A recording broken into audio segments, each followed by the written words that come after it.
I think the above average player will see immediately that this is something different.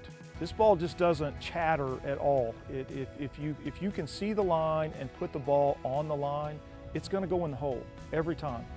I think the first thing they'll notice is it's a finer texture, and it's going to look a little bit more almost synthetic looking because it does develop a very, very tight, dense turf. And when it's mowed low, it's extremely fast, and the putting quality on it is, I think, second to none. I think that they'll notice the speed, the texture, and the trueness of the putting will be the three main characteristics that they'll notice. It's very much like putting on a pool table. It's just that smooth.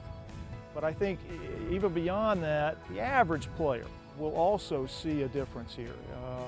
I think he'll make more putts in the course of a round. And again, golf has to be fun. And anything that we can do to make the game a little easier for everybody, I think is a good thing.